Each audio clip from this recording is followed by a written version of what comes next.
Hello, this is Keith Stanley, President and CEO of University City Partners. It is an honor and privilege to be with somebody who has partnered with University City Partners for a number of years, making this community, this beautiful lake in this area, just vibrant and successful.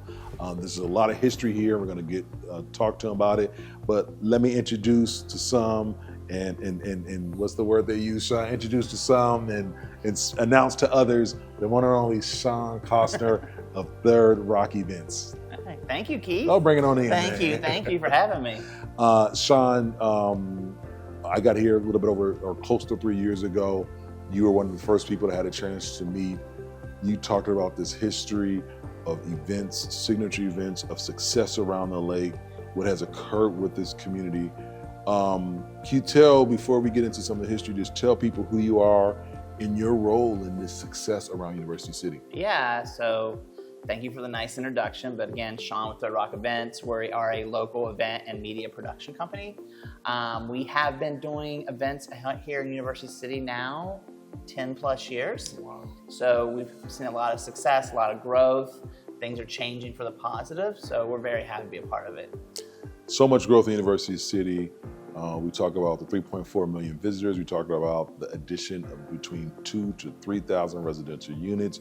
We talk about the over 4,700 businesses in the University City trade area. So you've seen a lot of this success, but let's talk about how it started. How did you get involved with University City? Yeah, I grew up in a place that had a lot of festivals, that had a kids festival, that had wine festivals and performing arts festivals. And I moved to Charlotte now, I guess 20 years ago, and there was not a lot of those. It just wasn't happening. I think there was like one wine fest, and it was in the fall out in South Park.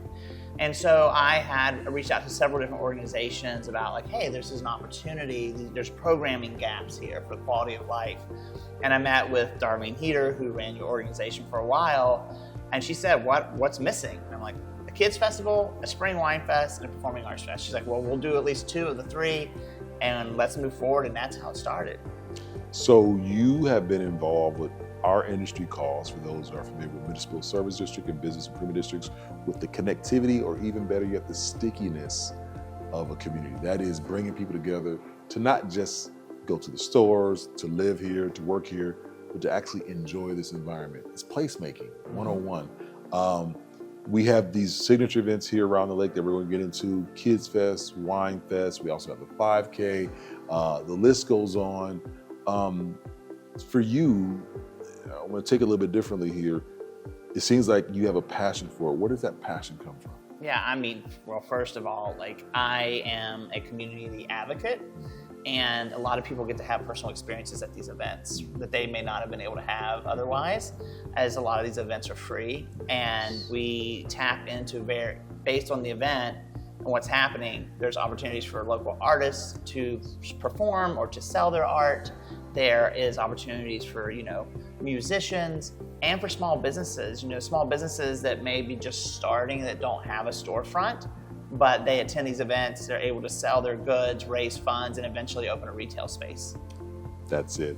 And I think for us, this is important. So let's talk about some of these events and some of their impact. So whenever you're watching or listening to this, you'll be able to know that these events are occurring every year, so you can attend. At the top of the year, we usually have New Year's Day 5K, which you're involved with. And then we go into what's spring. What do we have for spring? So it goes right from New Year's Day 5K into the University City Wine Festival. University City Wine Fest. Yeah. We then get into Juneteenth, which is absolutely an amazing event with a lot of art and activation. Kids Fest. Yep. And then UCity Lights. I'm missing a couple others, though. What am I missing? I know I put you on the spot. Okay. I put them on the spot. No, that's pretty good. Memorizing them. Not only are there like these signature events, but what we're seeing in this place is other events who are happening in different places of Charlotte who are now wanting to move to the lake.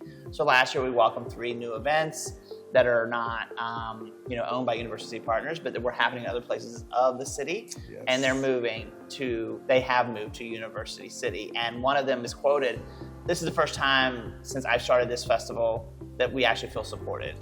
And that's the difference of having your event here. It's a beautiful space, but it comes with a lot of passion and community around it.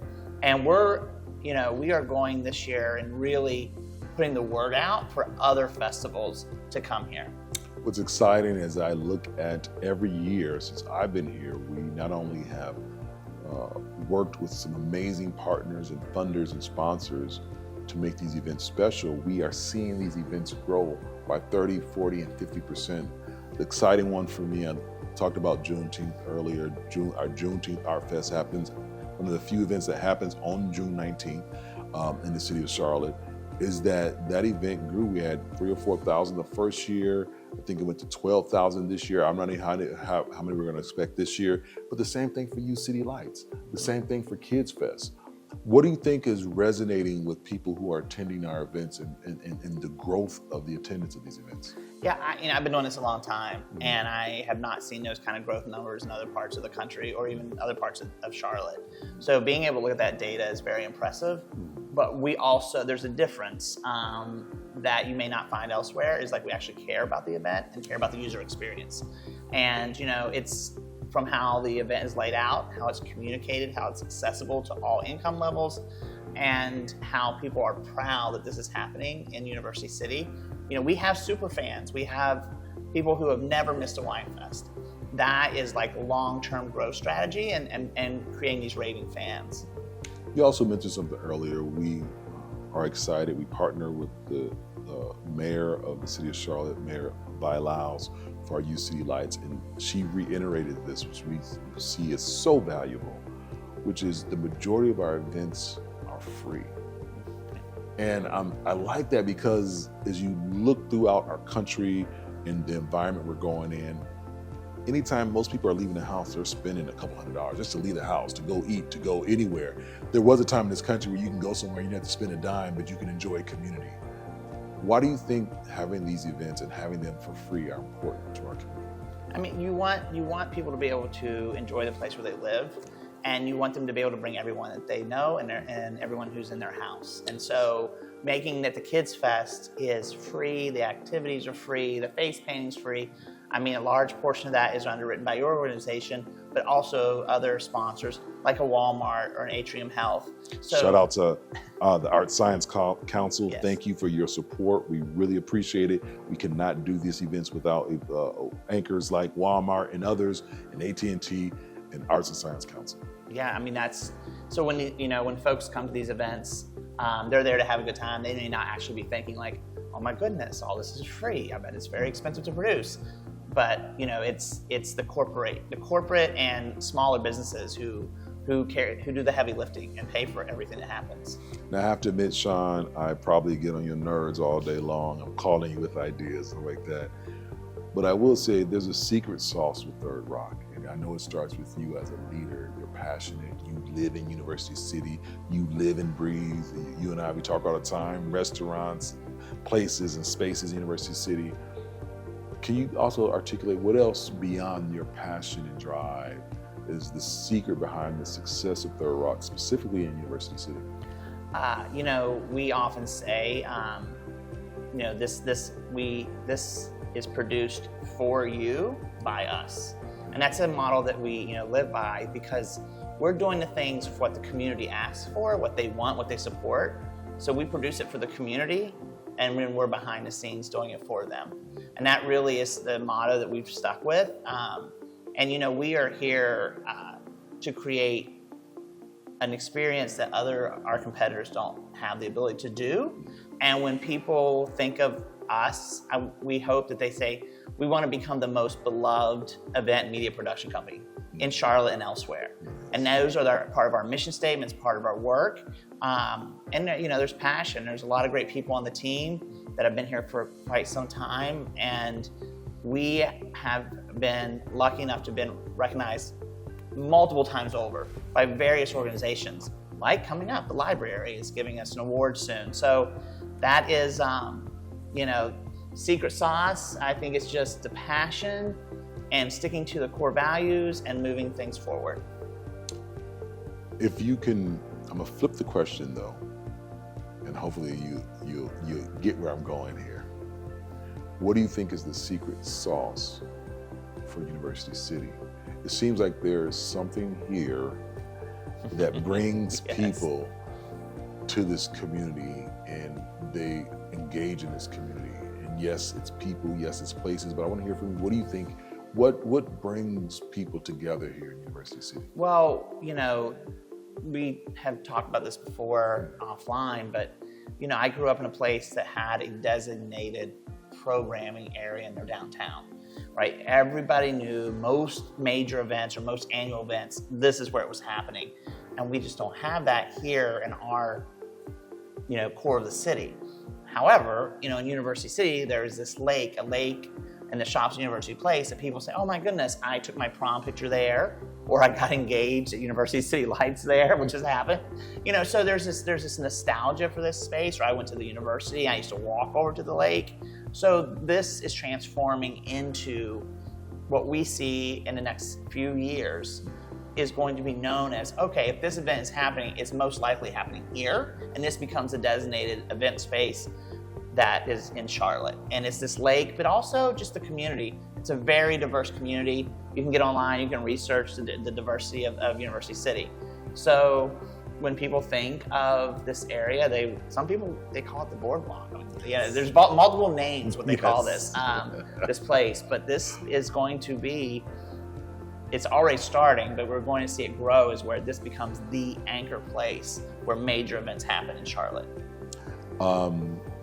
Well, I just want to make a few comments to what you've shared, and I would say what's really heartwarming for me, Sean, is that when I am going around the lake to hear so many different diverse languages, and hearing Spanish and the different Indian languages and just the other various languages, there's something to me so unique because it says it's a city that is welcoming and accepts everybody. The other thing that warms my heart is that around the spring season, you will see people, families with their children who are having dinner at Boardwalk Billy's with their cap and gowns on. Yeah. And a lot of times these are first generation people and folks who are just getting to experience this life. And it's heartwarming to me because we're creating a space where people, as you mentioned, can feel those experiences and touch those experiences. And so I'm pretty excited about that. Now, next question I have for you that I think is really important to ask, but I want to be mindful not to get your trade secrets to be out in the open like this. So I will say, if you're listening or watching, make sure that you either put in the comments or you send an email out to us. We want to hear what you would like to see in University City. What events, what programmings, what ideas would you like to see in University City? But Sean, I'm gonna ask you that question. And once again, we don't want to get too deep into it, but if there was an event that you could snap your fingers and add to our roster of events here in University City, is there anything kind of cool or unique or exciting that you would say this is something that we want to see in University City? I mean, I have like a wish list. There's all kinds of things that we could add. Give us just one. Yeah, give us just one. I know that a lot of different organizations have taken a stab at like a really robust, all-encompassing performing arts festival. That is something that we have some framework already existing that we could really lean into. Also, there's really cool things that we could do to activate the lake, from, lanterns festival to the little speedboat race model boats around the lake. Like, there's all these things that we could do. And we really look at what is not happening, right? It kind of goes back, there was no Kids Fest, there was no Spring Wine Fest. Well, one of the cool things about University Wine Fest, it's multiple days, it's different experiences.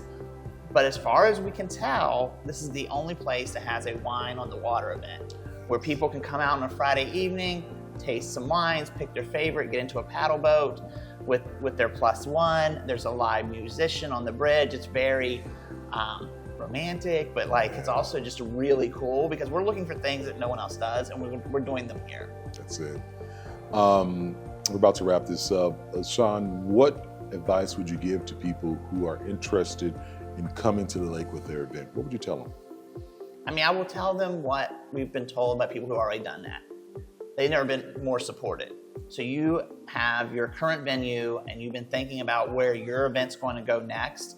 when you bring that event here, you're going to get the same type of service that we put into your own events. That's right. And you're going to have a very, very pleasant and different experience when you move to the lake at University City. Any hopes and dreams outside of activation? Any hopes and dreams for University City in the area around the lake here?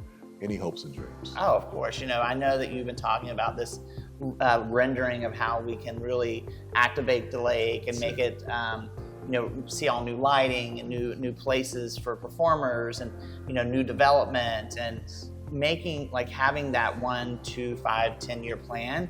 That's very, very exciting because this lake has been through a lot of transitions like any other place. And right now we're around the edge. We want to see really cool stuff come here, and we want to be able to do really cool activation with the colors and the experience of this place has history, but now everybody can be proud of it too. Exactly. And I will say, for those who are listening or watching, for us, we're excited about this lake because really it is our downtown. And we have over 185,000 people here in University City's trade area. And this is where people come to enjoy themselves. My first few years here, I interviewed a number of folks. They got married here, they had their prom here, they met their significant other here. And so I think this place is a place where people it's a community. And so I'm pretty excited about that. And I also want to take this time to personally thank Sean and Third Rock. They have been an amazing partner. We actually presented them with an award in the pre-record of this, so you'll see that on your screen. But Sean has been an amazing partner, very passionate, taking calls after hours and working to make sure our events are such a success. And I just want to thank you, Sean, and I make sure I want to include the entire team. You have some amazing folks on the team who are dedicated to the vision, dedicated to the dream, and most importantly, from my perspective, dedicated to University City. So I just want to thank you for that. Amazing work. Thank you, Keith. Speech. With that said, we're going to wrap this up. I hope you learned something out of this. We're going to continue to have our events. I ask you to follow us on all our social media platforms, but also sign up for our newsletter. Learn how you can get involved. Thousands upon thousands of people are coming to University City right around this lake to enjoy themselves and have a good time. And so we'll make sure you get that information. With that said, I am out, and see you later, University City. University City.